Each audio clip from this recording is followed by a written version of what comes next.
Hello बच्चों, कैसे हैं आप लोग। आई होप आप लोग बहुत अच्छे होंगे और बहुत अच्छे से आप लोगों की तैयारी चल रहा होगा। तो लास्ट लेक्चर जो था चैप्टर 4 का एक्सरसाइज 4.2 विद कॉन्सेप्ट के साथ मैंने कवर करवाया है। अगर आपने नहीं देखा है तो चैनल पे विजिट करके प्लेलिस्ट सेक्शन को एक बार जरूर चेकआउट करें, एंटायर वीडियोस मिल जाएगा।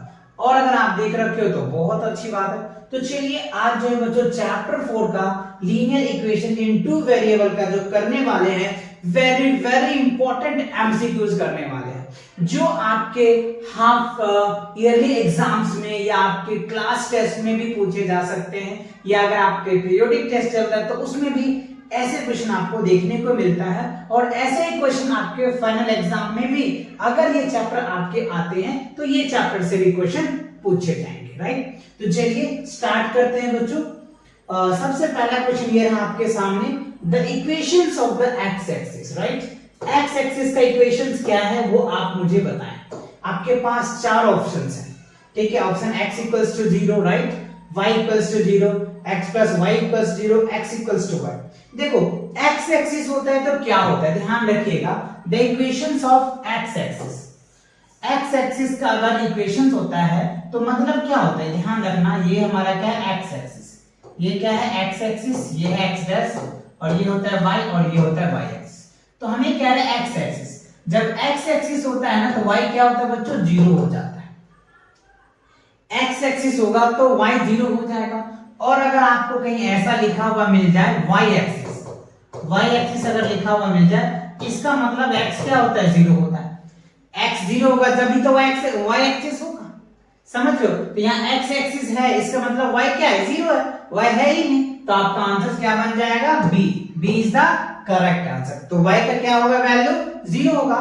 x एक्सिस है तो x की वैल्यू कुछ ना कुछ तो होगा ना, x एक्सिस है तो कुछ ना कुछ तो वैल्यू होगा। मान लो 1 ही होगा या 0.1 होगा, लेकिन होगा तो जरूर, समझ रहे हो ना बात को। तो ये क्या होगा आपका करेक्ट आंसर। अगर आपने बी ऑप्शन दिया है तो करेक्ट है। चलिए अगला आगे देखते हैं नेक्स्ट क्वेश्चन को। सेकंड क्वेश्चन देखो, वही पूछ दिया सेम आपको, the equations of y axis. अब बताओ इसका आंसर तो बिना देखे आप दे दोगे, है ना। y axis in the sense y axis है मतलब y की कुछ तो वैल्यू होगा, तो x 0 होगा, है ना। तो a is the correct answer, ठीक है। चलिए अगर दो क्वेश्चन आपके सही आ गए तो 2 मार्क्स मिल गए आपको। चलो आगे बढ़ते हैं।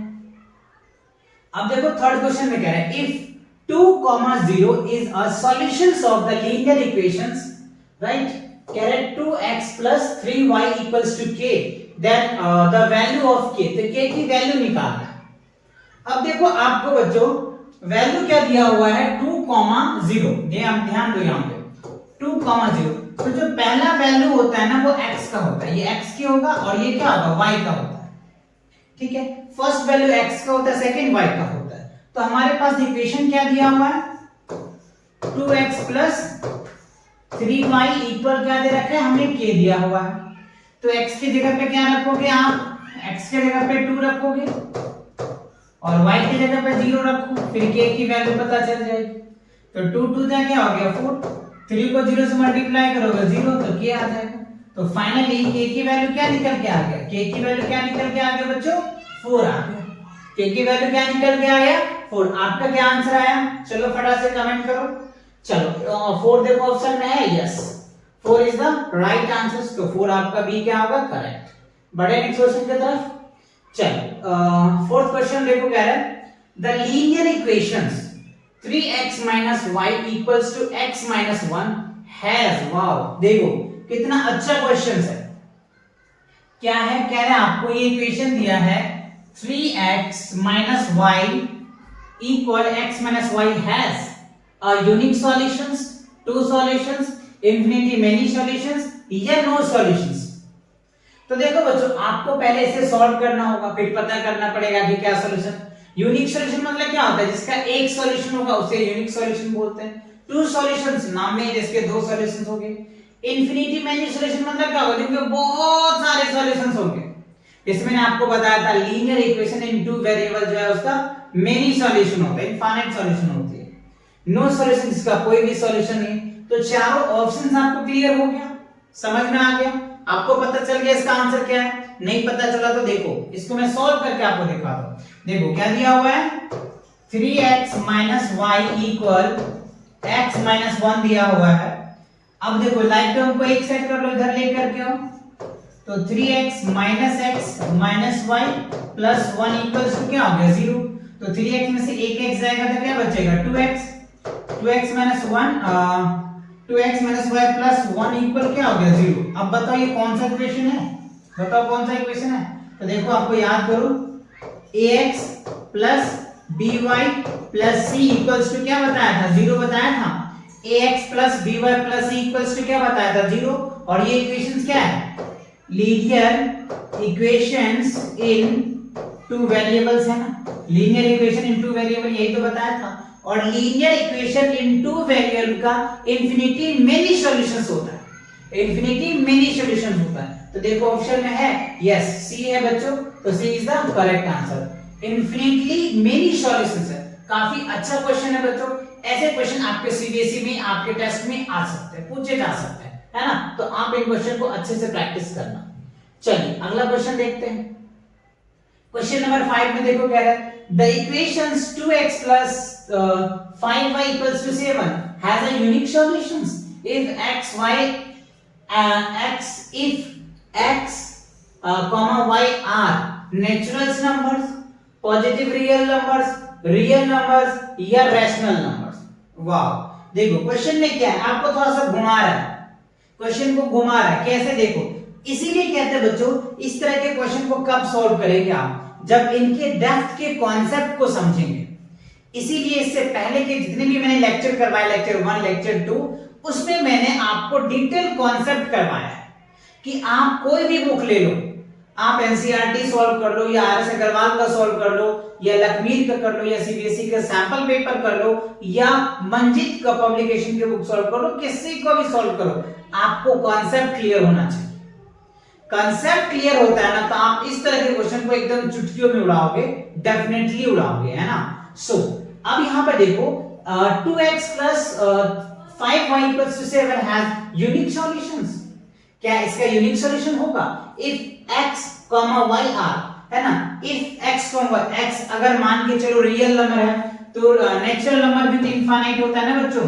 नेचुरल नंबर याद करो क्या होता है, 1 होता है, 2 होता है, 3 होता है, 4 होता है, 5 होता है, ऐसा चलता चला जाएगा, ठीक है। अच्छा पॉजिटिव रियल नंबर की बात करें तो पॉजिटिव रियल नंबर भी क्या होगा बच्चों, 1 ले लो, 2 ले लो, 3 ले लो, 4 ले लो, ये भी तो चलता चला जाएगा जी, ठीक है। अच्छा रियल नंबर की बात करें, रियल नंबर क्या होता है जिसमें पॉजिटिव नेगेटिव सारा रियल नंबर में आ जाएगा, तो रियल नंबर तो वैसे भी इनफाइनाइट है, रैशनल नंबर भी इनफाइनाइट होता है। तो इसमें क्या रहता है, equation 2x plus 5y equal to 7 has a unique solutions if x, नहीं जी पॉसिबल ही नहीं है, पॉसिबल ही नहीं है बच्चों, इसमें तो कोई ऑप्शन ही नहीं लग रहा है ना, इसमें तो कोई ऑप्शन ही नहीं लग रहा है ना। अगर मान लो x की वैल्यू हम 1 भी ले लेते हैं, 2 भी ले लेते हैं, तो क्या यूनिक सॉल्यूशन बनेगा, डेफिनेटली। देखो चेक करके देखो बन सकता है क्या, देखते हो बन सकता है क्या। अगर मान के चलो पॉजिटिव नंबर ले लो, नेगेटिव नंबर ले लो या रैशनल नंबर ले लो, देखो यहाँ पे 2x plus 5y equals to 7 है, तो xy क्या, अगर नेचुरल नंबर ले लेते हैं तो नेचुरल नंबर ले लेते हैं तो मान लो हमने x की वैल्यू 1 ले लिया है ना, और y की वैल्यू 1 ले लिया, तब जाके ये वेरीफाई हो जाएगा, है ना। यानी यूनिक सॉल्यूशंस कब बनेगा, यानी x की वैल्यू 1 और y की भी वैल्यू 1 होगा, तब जाकर के कुछ ऐसा हो सकता है, मे बी इट्स पॉसिबल। आप यहाँ पे लिख सकते हो इफ a इज पॉसिबल, मान के चलो ये पॉसिबल कब होगा, जब x equals to y equals to 1 होगा, तब जाकर के बात बन सकती है। समझ रहे बात को, x की वैल्यू और y की वैल्यू दोनों वैल्यू सेम होगा और क्या होगा 1 होगा, है ना, तब जाकर के वेरीफाई हो रहा है और एक सॉल्यूशन बन सकता है। लेकिन ऐसा तो होगा नहीं क्योंकि ये दो वेरिएबल्स है ना, दोनों तो सेम होगा नहीं, अगर अलग अलग होगा तब जाकर के ऐसा होगा। तो मे बी वैसे अगर आप ऐसा वैल्यू दे दिया जाए कि हाँ x की वैल्यू 1 होगा, y की भी 1 होगा, तब जाकर के बात बन सकता है, तब आपका ये ए आंसर होगा। वैसे ये डाउटफुल क्वेश्चन रहेगा, है ना। चलो आगे बढ़ते हैं। क्वेश्चन नंबर 6 में देखो क्या है, x की वैल्यू 5 दे रखा है और y की वैल्यू 2 दे रखा है, is a solutions of equations. अच्छा अब इन इक्वेशन का सॉल्यूशन को वेरीफाई करो, देखो चेक करो, x की वैल्यू हमें दिया हुआ है, ठीक है, y की वैल्यू दिया हुआ है, वेरीफाई करना है। तो अगर हम फर्स्ट में वेरीफाई कर लेते हैं तो देखो 5 है और plus 2 into 2 equal to 7, verify हो रहा है क्या? ये हो जाएगा 2 2 से 4 और 4 5 9, ये वेरीफाई नहीं कर रहा है, ठीक है। अच्छा यहाँ पे देखो, ये ले लो आप x की वैल्यू 5 और ये 2, हाँ ये वेरीफाई कर रहा है, देखो ये वेरीफाई हो रहा है, ठीक है। ये तो वेरीफाई ऑलरेडी नहीं होगा बच्चों, और ये भी वेरीफाई नहीं होगा, है ना। तो ये क्या है आपका सी इज द करेक्ट आंसर। देखो कैसे क्वेश्चन को आपको घुमा रहा है, कैसे क्वेश्चन को घुमा घुमा के आपसे पूछा जा रहा है।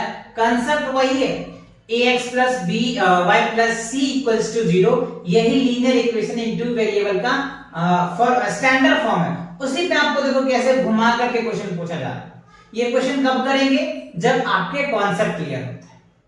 तो कॉन्सेप्ट क्लियर होता है ना, तब इस तरह के क्वेश्चन आप अच्छे से अटेम्प्ट कर पाएंगे और अच्छे से सॉल्व कर पाएंगे, है ना। चलो आगे बढ़े क्या? चलो अगला क्वेश्चन देखते हैं। क्वेश्चन नंबर 7 में देखो क्या है, how many linear equations in x and y can be satisfied x equals to 1 और y equals to 2। देखो इसमें क्या है, हाउ मेनी लीनियर इक्वेशंस, कितने लीनियर इक्वेशंस हैं जो x and y can be satisfied, x की वैल्यू 1 और y की वैल्यू 2।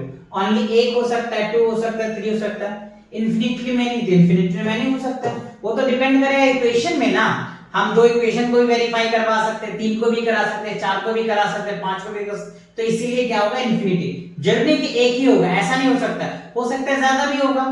अगर मान लो एक इक्वेशन का x की वैल्यू 1 आ गया, y की वैल्यू 2, दूसरे इक्वेशन का भी तो आ सकता है, तीसरे इक्वेशन का भी तो आ सकता है ना। तो आप यहाँ पे क्या लगा सकते हैं, इन्फिनिटली मेनी। बहुत सारे ऐसे हैं जो जिसमें x की वैल्यू 1 और y की वैल्यू 2 आएगा। वो डिपेंड करेगा कि आप किस तरह का इक्वेशन बनाते हैं। अगर आप एक तरह का इक्वेशन बनाओगे तो एक ही होगा, नहीं अगर उसमें वैरायटी बना दोगे तो वैरायटी बन सकता है। समझ रहे हो बात को कि नहीं? ये क्लियर समझ रहे हो कि नहीं? कॉन्सेप्ट को कनेक्ट कर पा रहे हो कि नहीं? कर रहे हो, दैट्स गुड। चलो तो ये आपका सी इज द करेक्ट आंसर। अब देखो क्वेश्चन नंबर 8 में क्या कह रहा है, right equations 4 equals to 5x minus 3y in the form of ax by plus c and indicate the value of c। अच्छा कह रहा है जो आपको इक्वेशन दिया है ना, आप उनको इक्वेशन के फॉर्मेट में लिखो, इस इक्वेशन को इसके फॉर्मेट में लिखो और c वैल्यू को आइडेंटिफाई करो। तो देखो हमें क्या दे रखा है, 4 इक्वल 5x माइनस 3y। तो हमें क्या लिखना है, 5x प्लस क्या होगा माइनस 3y और माइनस c माइनस 4 इक्वल क्या होगा 0। जब तो फॉर्म में आएगा ना, देखो ना ये तो फॉर्म है, हमें क्या लाना है, ax by c equals to 0। ये वाले फॉर्म्स को कह रहे हैं ना चेंज करने को। देखो ax plus by plus c equals to 0, then c की वैल्यू बताइए। तो देखो कंपेयर करो, तो c की जगह पे क्या है बच्चों, माइनस का 4 है ना। तो माइनस का 4 क्या होगा, d is the correct answer. d is the correct answer. I hope connect कर पा रहे होंगे कॉन्सेप्ट्स को। ये बहुत बेसिक कॉन्सेप्ट है बच्चों, इस पे तो एकदम क्वेश्चन 100 आउट ऑफ 100 अगर इस तरह के क्वेश्चन आते हैं ना तो आप एकदम डेफिनेटली सॉल्व कर लो, क्योंकि है ही बहुत इजी। देख रहे हैं आप, हाँ ये कब इजी लगेगा, जब आप कॉन्सेप्ट को कनेक्ट कर पाओगे। अगर कॉन्सेप्ट कनेक्ट नहीं कर पाओगे ना तो आपको इस तरह के क्वेश्चन में भी प्रॉब्लम आ सकती है ना। चलो आगे बढ़ते हैं। क्वेश्चन नंबर 9 में देखो, on comparing the equations 3x plus 2 equals to 0 to ax plus by equals to c, the value of b। देखो सेम क्वेश्चन चेंज हुआ। इससे पहले हमें क्या पूछा जा रहा था, c की वैल्यू पूछा जा रहा था, कांस्टेंट की वैल्यू पूछा जा रहा था। अब देखो b की वैल्यू पूछा जा रहा है। इस इक्वेशन को रिलेट करके चलिए करते हैं। देखो 3x plus 2 equals to 0 और हमें इसको लाना कैसे फॉर्म में है, ax plus by plus c equals to क्या करना है 0, और हमें क्या करना है, b की वैल्यू बताना है। तो देखो बच्चों पहले आप देखो ax तो है हमारे पास, हम ये इसको ax लिख दिया, ठीक है। अब हमें b है नहीं तो क्या लिखेंगे 0 y लिखेंगे और प्लस क्या लिखेंगे c नहीं है तो 0 c लिखेंगे, इक्वल टू क्या लिखेंगे 0, ठीक। सॉरी इक्वल टू, अच्छा कांस्टेंट तो है ना, c तो है बच्चों, c तो है हमारे पास, c तो है ना जी। तो c यहाँ पे क्या करेंगे आप 2 डालेंगे, है ना, कांस्टेंट तो हमारे पास 2 है। तो देखो हमें क्या पूछ रहा है, b की वैल्यू। तो देखो इससे ये कंपेयर कर लोगे, राइट। और इससे क्या करोगे, यही तो कंपेयर होगा ना, तो b की वैल्यू क्या हो जाएगा 0, b की वैल्यू क्या निकल के आ जाएगा 0 निकल के आ जाएगा, ठीक है। और ये हमसे क्वेश्चन में पूछा जा रहा है कि बताओ b की वैल्यू क्या होगा, बताओ b की वैल्यू क्या है, 0 है, यस d है, तो d is the correct answer. चलिए आगे बढ़ते हैं। क्वेश्चन नंबर 10 में देखो क्या है, इन equations pi x plus y equals to 9 the value of y if the value of y for x equals to 1। अच्छा x की वैल्यू 1 है तो y की वैल्यू हमें बताना है, ठीक है। चलिए देख लेते हैं। देखो क्या दे रखा है आपको equations, pi x plus y equals to 9 कब, जब x की वैल्यू 1 होता है तो y की वैल्यू हमको बताइए, ऐसा क्वेश्चन में कह रहा है। देखो ये इक्वेशन दिया हुआ है आपको, ठीक है, कह रहे हैं द वैल्यू ऑफ y की वैल्यू निकालिए कब, जब x की वैल्यू 1 आपको दिया जा रहा है। तो चलिए इसे पुट कर लेते हैं, तो pi into 1 plus y equals to 9, तो पाई को 1 से मल्टीप्लाई करोगे तो क्या होगा, पाई प्लस क्या हो गया y इक्वल क्या हो गया 9, तो पाई को उधर लेके जाओ, तो y इक्वल्स टू क्या होगा 9 माइनस पाई, राइट। ये आपका क्या निकल के आ गया बच्चों, y की वैल्यू निकल के आ गया, है ना, y की वैल्यू क्या निकल के आ गया 9 माइनस पाई, क्या होगा 9 माइनस पाई आपकी y की वैल्यू निकल के आ गया। ऑप्शन में देखो है, ऑप्शन में देखो है, यस सी है बच्चों, तो C is the correct answer, C is the correct answer. Is it clear ना, समझ आ रहा है आपको अच्छे से, दैट्स गुड। चलो अगला क्वेश्चन देखते हैं। क्वेश्चन नंबर 11 में देखो क्या कह रहा है, if the point 3,4 lies on the graph line of the equations 3y equals to ax plus 7 then the value of a की वैल्यू हमें निकालना है, ठीक है, a की वैल्यू निकालना है। कैसे निकालेंगे सर, देखो बच्चों बहुत इजी है और इस तरह के क्वेश्चन आपको डेफिनेटली देखने को मिलेगा आपके टेस्ट में, तो आप इस तरह के क्वेश्चन को जरूर प्रैक्टिस करें। 3y equals to ax plus 7, जबकि देखो आपको पॉइंट दे रखा है 3,4 है ना, 3,4 यानी x की वैल्यू 3 और y की वैल्यू 4, ठीक है, तो आप यहां रखेंगे 3, y की वैल्यू कितनी है 4, a x की वैल्यू कितनी है 3 प्लस क्या हो गया 7, तो 3 4 जा 12 और ये हो जाएगा 3a प्लस 7 को इस साइड लेकर के आओ, 12 माइनस 7 इक्वल्स टू 3a, तो क्या हो जाएगा 7 है ना बच्चों, तो ये क्या निकल के आ जाएगा 5, और 12 में से 7 जाएगा तो 5 आ जाएगा, और ये क्या हो गया आपका 3a, therefore a equals to क्या हो गया 5/3, a की वैल्यू क्या होगा बच्चों 5/3। ऑप्शन में देखो है a की वैल्यू 5/3 है, a की वैल्यू 5/3 है, यस दो ऑप्शंस में है बच्चों, है ना, एक जगह इवन माइनस, अच्छा ये रहा 5/3, राइट, तो ये क्या है 5/3, 5/3 इज द करेक्ट आंसर, क्योंकि हमें क्वेश्चन में क्या है ना, then the value of a की वैल्यू क्या होगा तो 5/3, राइट, तो ये आपका क्या होगा करेक्ट आंसर। चलो नोट कर लिया आपने, क्लियर आ गया, समझ में बढ़े। चलो अच्छा इसी के साथ क्या होता है बच्चों, आपका ये जो चैप्टर थे 4 चैप्टर लीनियर इक्वेशन 2 वेरिएबल का एक्सरसाइज जो है न्यू एनसीईआरटी के अकॉर्डिंग कॉन्सेप्ट के साथ मैंने कवर कराया, और साथ में आपको एमसीक्यूज क्वेश्चन भी प्रैक्टिस करवा रहा हूं, जिससे कि आप एमसीक्यूज अच्छे से प्रैक्टिस करेंगे और जो कॉन्सेप्ट आपने पढ़ा है ना उस कॉन्सेप्ट को इस एमसीक्यूज क्वेश्चन से कनेक्ट कर पाओगे। तो आई होप ये क्वेश्चन आपको सभी अच्छे से समझ में आया होगा। तो मिलते हैं नेक्स्ट वीडियो के साथ बहुत जल्दी, तब तक के लिए take care and bye bye.